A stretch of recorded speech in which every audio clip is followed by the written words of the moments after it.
ದಿನಕ್ಕೆ 10,000 ಸ್ಟೆಪ್ಸ್ ನಡೀಲೇಬೇಕಾ? ಇದೊಂಥರ ಹೊಸ ಕಾನ್ಸೆಪ್ಟ್ ಜನರಿಗೆ. ಇದು ಭಾಳ ಹಳೇದು ಆ್ಯಕ್ಚುಲಿ. ಇದು 1964 ಟೋಕಿಯೋದಲ್ಲಿ ಸಮರ್ ಒಲಿಂಪಿಕ್ಸ್ ಆಗುತ್ತೆ.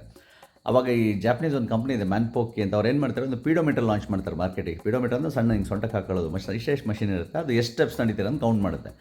ಅವ್ರೇನು ಮಾಡ್ತಾರೆ, ಅದನ್ನು ಜಾಸ್ತಿ ಜನಪ್ರಿಯಗೊಳಿಸ್ಲಿಕ್ಕೆ ಒಂದು 10,000 ಸ್ಟೆಪ್ಸ್ ನಡೀರಿ ಅಂತ ಹೇಳ್ತಾರೆ. ಯಾಕಂದರೆ ಜಪನೀಸ್ ಭಾಷೆಯಲ್ಲಿ ಚಿತ್ರ ಥರ ಬಿಡಿಸ್ತಾ ಇರುತ್ತೆ ಅವರು. 10,000 ಅಂತ ಬರೆದ್ರೆ ಅದು ಒಬ್ಬ ವ್ಯಕ್ತಿ ನಡೀತಾ ಇರೋ ಥರ ಕಾಣುತ್ತಂತೆ. ಸೊ ಅದನ್ನು ಮಾಡಿ ಮಾರ್ಕೆಟಿಗೆ ಬಿಟ್ಟರು. ಜನ ಹಿಂದೆ ಮುಂದೆ ಯೋಚನೆ, ಅದಕ್ಕೆ ಯಾವುದೂ ಮೆಡಿಕಲ್ ಎವಿಡೆನ್ಸೇ ಇರಲಿಲ್ಲ. ಜನ 10,000 ಸ್ಟೆಪ್ಸ್ ನಡಿಬೇಕು ಅಂತ ನಡಿಯೋಕ್ಕೆ ಶುರು ಮಾಡೋದು. ಆಲ್ ಏನಂತಾರೆ, ಬೇಸ್ಲೆಸ್ ಇವು.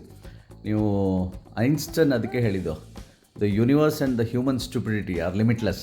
Okay, and I am not sure about the universe. So infinite stupidity ಹ್ಯೂಮನ್ಸ್ದು. ನಮ್ಮ ಅಜ್ಜ ಅಜ್ಜಿ ಎಲ್ಲ ಯಾರು ಇದನ್ನು ಕೌಂಟ್ ಮಾಡ್ಕೊಂಡು ಓಡಾಡ್ತಾರೆ, ಎಷ್ಟು ಓಡಾಡ್ತೀವಿ ಅಂತ. ಏನು ಮಾಡ್ತಿದ್ದೀವಿ ನಾವು? ವೆರಿ ಸಿಂಪಲ್, ವೆಹಿಕಲ್ ಮೇಲೆ ಡಿಪೆಂಡೆನ್ಸ್ ಕಡಿಮೆ ಮಾಡಿ ಹತ್ರ ಹೋಗೋದಕ್ಕೆ ನಡ್ಕೊಂಡು ಹೋಗಿ, ನಾವು ಪಕ್ಕದ ರೋಡಿಗೆ ಹೋಗಿ ಸ್ಕೂಟಿ ತೊಗೊಂಡೋಗ್ತೀವಿ, ಅದು ಸಮಸ್ಯೆ ಆಗಿರೋದು. ಆ್ಯಂಡ್ ಆಲ್ ದೀಸ್ ಥಿಂಗ್ಸ್ ಏನು ಕಡಿಮೆ ತಿನ್ನಬೇಕು, ಒಳ್ಳೆ ನಿದ್ದೆ, ಲೆಸ್ ಸ್ಟ್ರೆಸ್, ಆ್ಯಂಡ್ 4 ಜನರಿಗೆ ಹೆಲ್ಪ್ ಆಗೋ ಥರ ಬದುಕಿದ್ರೆ ಆಯಿತು. It's A good life, that's all ಅಲ್ವಾ? ಆ್ಯಂಡ್ ಎನಿವೆ, ಈ ಥರದ್ದು ಸುಮಾರು ವಿಷಯ ಇನ್ನೂ ನಾನು ನನ್ನ ಹೊಸ ಬುಕ್ಕಲ್ಲಿ ಬರೆದಿದ್ದೀನಿ. ಈ ವಾರನೇ ಅದು ಬರುತ್ತೆ, ಲಾಂಚ್ ಆಗುತ್ತೆ. Thank you, have nice day.